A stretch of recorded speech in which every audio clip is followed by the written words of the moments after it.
Et tu passeras de l'obscurité à la lumière. Et tu passeras de l'obscurité à la lumière. Et tu passeras de l'obscurité à la lumière. Et tu passeras de l'obscurité à la lumière. Et tu passeras de l'obscurité à la lumière. Et tu passeras de l'obscurité à la lumière. Bonjour à tous. On a décidé d'amener des discussions dans vos salons. Quoi qu'on ne se connaisse pas, vous pourrez discuter avec nous, ou du moins écouter. Venir peut-être ici à la place de Valran. Bonjour à tous. Aujourd'hui, le concept est simple. J'ai choisi une phrase. La prochaine fois, ce sera celui qui est en face de moi qui la choisira pour le prochain débat. Discussion. Quel que soit le nom qu'on donne, l'important c'est de confronter des points de vue singuliers, les uns aux autres, et de voir ce qui en sort. Donc aujourd'hui, la phrase que j'ai pour toi, c'est « Ce que l'on croit être ne change rien à qui l'on est ». Quand tu me dis ça, je pense tout de suite au débat de l'inné et de l'acquis, qui est un débat au-delà de scientifique, qui est globalement sociétal, et je le vois très bien parce que pas plus tard que la semaine dernière, ma grand-mère me disait à quel point elle pensait qu'il y avait 95% d'inné chez l'être humain, et que fondamentalement on ne pouvait pas changer. Et pour le coup, moi je ne partage pas cette vision, peut-être que je la partagerai à son âge, mais aujourd'hui je ne la partage pas. L'être humain peut devenir plusieurs versions de lui-même. Et je prends l'exemple tout simple de la timidité. On regarde que la timidité ou l'extraversion sont des choses qui vont et qui reviennent et qui peuvent être travaillées pendant une partie de sa vie, devenir quelqu'un de très extraverti et revenir sur une timidité quand la personne est plus affirmée. Donc il y a peut-être des cercles, mais je ne pense pas qu'il y ait de fatalité dans ce que nous sommes. Mais de toutes les manières, on a une infinité de possibles. On a même des possibles qui existent en nous, qu'on n'a même pas encore réalisé. C'est-à-dire un Jim Morrison n'existait pas avant que Jim Morrison existe, et lui-même a réalisé des possibles qu'aucun autre être humain ne pourra réaliser. Donc évidemment il y a une forme de mérite, peut-être, on peut dire ça comme ça, mais malgré tout il y a quand même ce mérite, il est toujours autour d'un axe qui est l'inné dont parlait ta grand-mère, et qui est que qui que tu sois, tu dois dealer avec ça, quoi. Mais ce qui caractérise l'être humain, c'est sûrement cette espèce d'élasticité qui permet justement une métamorphose permanente, mais toujours de la même matière, parce qu'on a le même corps, et si t'es boiteux, si t'es handicapé, et ben c'est avec ça qu'il faut dealer, et ça c'est inné. Même si c'est acquis au cours de la vie ou ce genre de choses, genre une fois que c'est là et tu dois faire avec. Je comprends très bien, mais ce que je veux dire, c'est que même si jamais j'ai aussi la tentation d'aller vers cette logique d'inné, qui a quelque chose de très historique en fait, on sait d'où l'on vient, on n'oublie pas d'où l'on vient, et ce genre de choses. Mais que je trouve que ça, plus on y croit aussi, plus on reste dans des certitudes qui nous rassurent. Et on va peut-être pas au-delà de ce qu'on aurait pu être. Et que je pense qu'il y a toute cette dynamique qui va vers l'extérieur dans le monde, et que je pense que c'est en allant vers l'extérieur qu'on le découvre, et qu'on découvre des parties de soi-même qu'on n'aurait peut-être pas découvert dans d'autres environnements. Et c'est pour ça que le fait de tester beaucoup de choses peut être très intéressant à ce niveau-là, mais plus que tester beaucoup de choses, en fait, c'est de réfléchir sur ce qu'on a testé et ce qu'on a aimé. Exactement. Et essayer de comprendre justement ce tronc commun. On peut tout tester, mais si on n'apprécie pas, il n'y a rien. Si on n'a pas l'attention nécessaire, il n'y a rien. Combien de mères ne sont pas mères alors qu'elles ont eu un enfant ? Et pourtant elles peuvent, c'est l'occasion en effet, mais donc je suis d'accord avec toi, multiplier les expériences c'est bien, mais est-ce qu'il faut perdre sa mère pour savoir ce que c'est que la souffrance ? Ou perdre la femme qu'on aime ? Non, mais pour autant d'une petite souffrance on peut peut-être tirer les leçons des plus grandes souffrances de la vie, et s'autoriser à changer par rapport à ce vécu, mais je crois que c'est pour ça que je disais ce qu'on croit être ne change pas ce qu'on est, parce qu'au final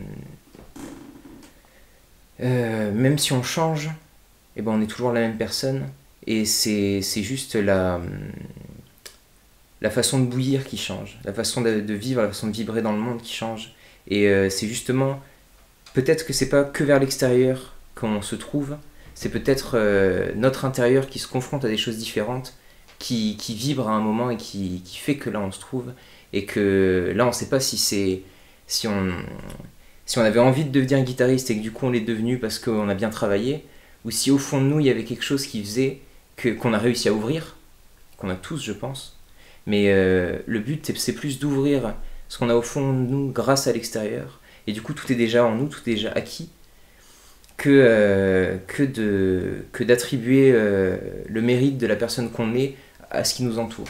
Parce qu'au final, un très grand guitariste peut venir de n'importe où et peut même ne jamais avoir pris de cours de guitare. Je vois très bien où tu veux en venir.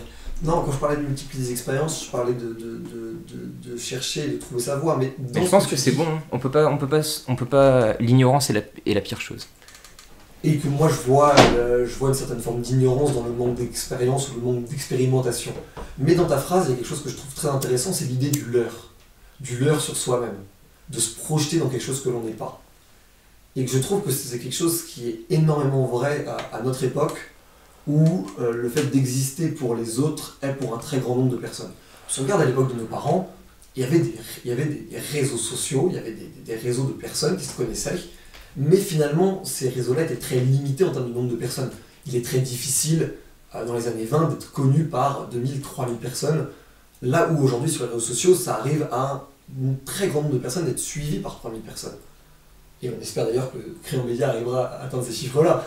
Mais de manière globale, ça détériore énormément en fait, la lucidité sur soi-même. Et que du coup, en fait, comme on se construit dans l'œil de l'autre, et ça pour le coup c'est pas forcément une mauvaise chose, c'est juste qu'aujourd'hui on se construit dans le faux œil de l'autre. Parce que l'autre est lui aussi en discours de posture par rapport à ses pairs, et c'est une espèce de chaise musicale de la première personne qui brisera ce discours où on se tait et on ne parle pas avec nos tripes. Et je pense qu'il y a énormément de ça sur les réseaux sociaux, c'est-à-dire on ne montre pas qui on est, on montre quels sont les meilleurs moments qu'on vit. Un peu comme si on voulait donner envie, comme si on voulait faire croire que c'était notre quotidien. Mais que c'est dommage parce que ça veut dire qu'au final les gens sont dans un discours de posture pour des gens qui sont dans un discours de posture. Et qu'il suffit d'une personne pour changer en fait toute cette logique. Et j'ai rencontré quelqu'un l'été dernier, en vacances en Auvergne, un super mec avec qui j'ai eu beaucoup d'affinités. Et ce mec-là m'a fait voir différentes choses du monde par sa simplicité, par la clarté de ses objectifs. Et qu'en fait, je pense que la lucidité sur soi-même, que lui avait, qui m'a impressionné, en fait, a donné pour lui une clarté d'objectifs. Que ça soit dans sa vie personnelle, dans sa vie professionnelle, dans son développement d'être humain. Et que ça m'a énormément impressionné parce que je trouve que beaucoup de gens, et moi le premier, hein, très sérieusement, tombent dans ce jeu de posture.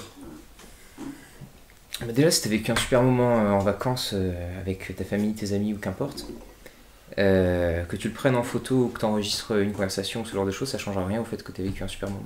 Mais ce qui est triste, c'est de filmer des choses qui sont en apparence des super moments alors qu'ils y sont même pas. Et ça, c'est falsifier ce qui est pour qu'on croie qu'il y ait quelque chose...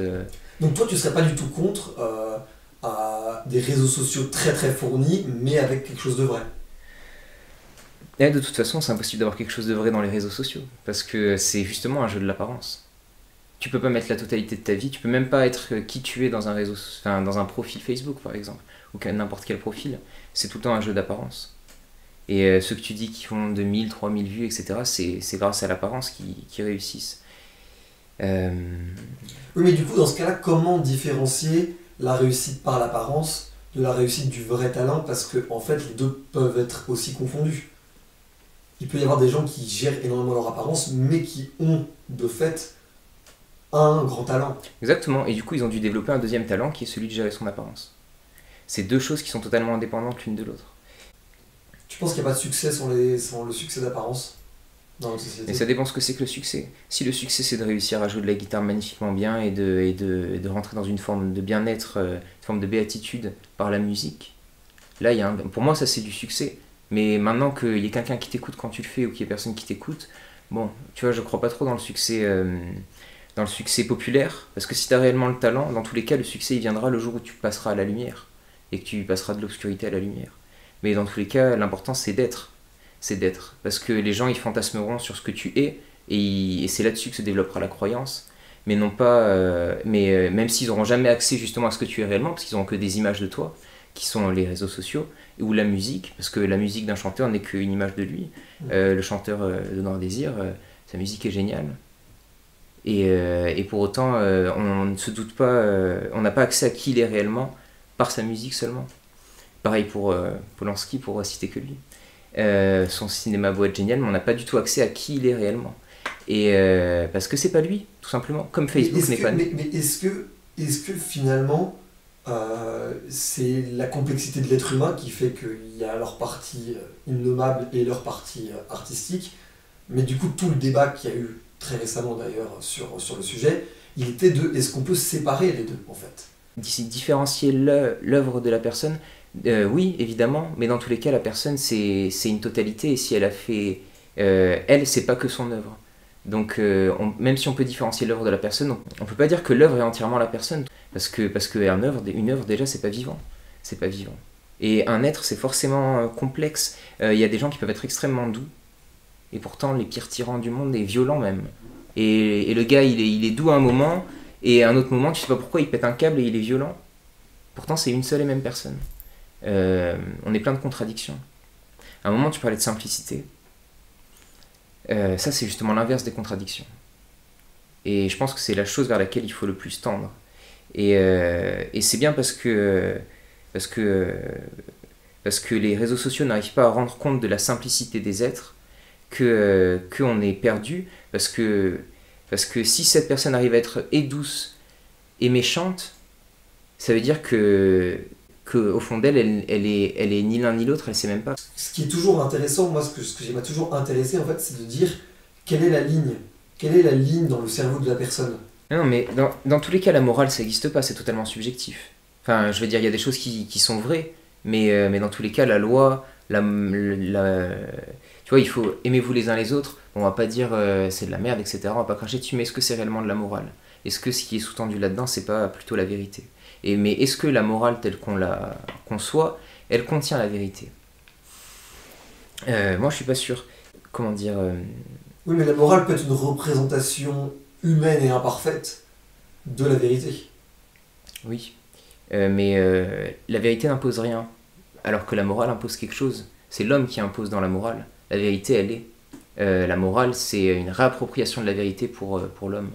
Donc elle est forcément entachée de la subjectivité humaine. Est-ce que c'est le mieux qu'on peut faire? Moi, je suis pas sûr, parce que la preuve, c'est que ça marche pas. La preuve, c'est que ce type est là et que voilà. Putain, je voulais dire un truc avant, je sais plus. Ça nous arrive. Tu me disais comment ce type réussit à être et à continuer à faire son cinéma, etc. Comment est-ce qu'il réussit à ne pas lui-même être torturé d'exister alors qu'il a fait des choses horribles? Et comme tous ces violeurs de MeToo, comment est-ce qu'ils ont pu faire ces choses-là et continuer d'être dans la vie comme ça, il n'y a pas de souci? Et je rajouterais même, pour t'aider à y répondre, comment en fait eux conçoivent la moralité au sein de leur propre vie sur d'autres sujets. Exactement. Alors en fait c'est pour ça que je trouve que la morale c'est un beau projet hein, évidemment, mais ça dépend plus de l'époque dans laquelle on vit et de la société dans laquelle on vit que autre chose. Te faire un doigt d'honneur là ce serait immoral, mais imaginons ce serait coucou qui serait immoral. Tu vois là par exemple cette vidéo elle passe genre je sais pas quel pays où c'est le coucou qui est une insulte. Et ben là c'est absolument immoral que je te fasse ça, alors que pour nous c'est juste un salut, ça va. C'est dans ce sens là où la morale échoue, parce qu'elle est trop portée sur la culture etc, elle n'est pas atemporelle, alors que la vérité elle est atemporelle, elle est en dehors du temps. Mais parce que c'était la même il y a 1000 ans, c'est la même aujourd'hui, et ce sera la même quand l'espèce humaine aura disparu. Mais quelle est cette vérité alors? Attends, d'abord je réponds à pourquoi est-ce que Jackie il peut faire des choses horribles et se regarder en face. Parce que justement, je pense qu'on aspire tous à être heureux. Je pense ça très sincèrement. Et que tout l'élan d'une vie, c'est ça. Sauf que étant donné qu'on ne vit pas la même chose, et on ne vit pas la même vie, etc., on négocie et on se fabrique de manière différente. Et le type qui va violer un enfant, qui est l'acte le plus abject qui existe dans ce monde, même s'il y a des actes abjects en grand nombre, mais bref, peut-être qu'il recherche son plaisir là-dedans. Peut-être qu'il recherche son bonheur là-dedans. Et si jamais en faisant ça, il le trouve, il finit son truc et c'est bon, il est heureux, ça lui a fait du bien, il est apaisé. Ben, de un, c'est la pire des choses, c'est horrible, mais surtout, voilà pourquoi est-ce qu'il fait ça, et voilà pourquoi est-ce qu'il avait à se regarder en face, parce que égoïstement, il ne cherchait que son bonheur.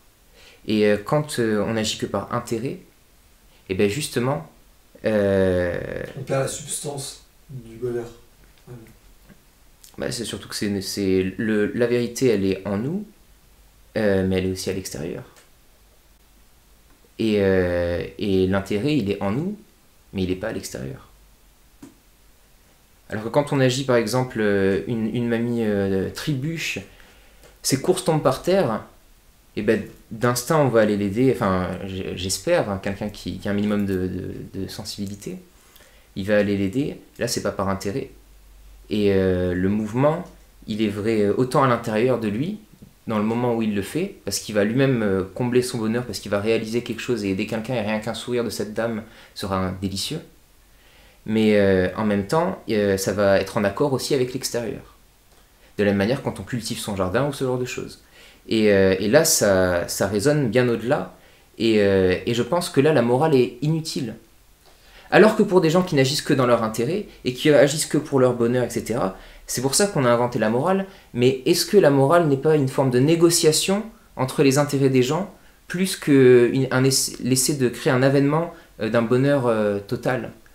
Alors, je vois les deux points. Sur le premier point, moi j'ai un exemple que je trouve toujours très frappant, qui est de se dire que si jamais on voit quelqu'un se faire agresser dans la rue, si jamais on ne fait rien, on passe son chemin et on rentre chez soi, on se sent toujours mal.